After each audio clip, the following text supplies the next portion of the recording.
36 वर्षांपूर्वी या जागेत नर्सरी होईल किंवा ॲग्रो टुरिझम होईल हे जर कोणाला सांगितलं असतं तर कदाचित कुणाचाही विश्वास बसला नसता। कारण या जागेत एक थेंबही पाणी नव्हतं। पण गेल्या 3 दशकांच्या अथक परिश्रमानंतर इथल्या खडकांनाही पाझर फुटलाय।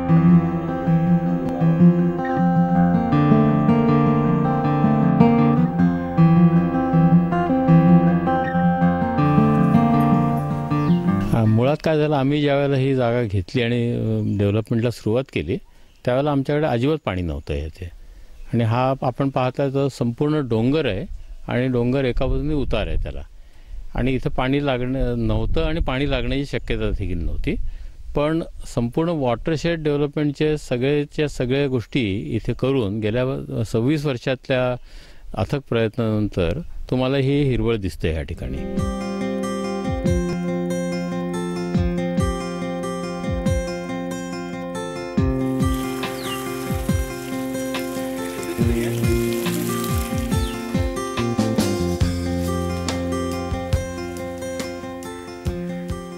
प्रचंड मोठ्या प्रमाणावर ह्या ठिकाणी आपण झाडांची लागवड केली आणि त्या झाडांमुळे रिव्हर्स ऑस्मोसिस होऊन सगळे जमिनी अंतर्गत जे काही झरे होते ते सगळे झरे चार्ज झाले।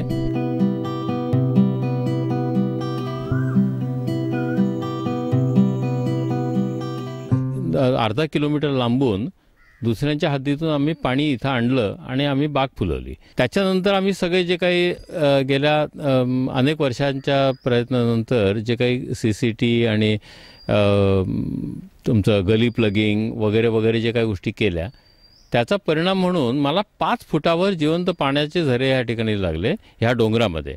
हे पाहायला लोक येतात आणि ह्याचा अर्थ एकच आहे की जर निसर्गाच्या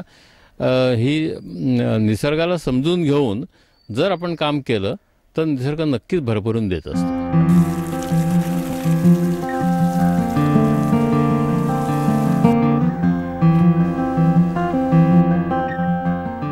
योग्य जल व्यवस्थापन केलं तर पाण्याची कमतरता भासत नाही, हे अमृतेंकडे आल्यावर लक्षात येतं।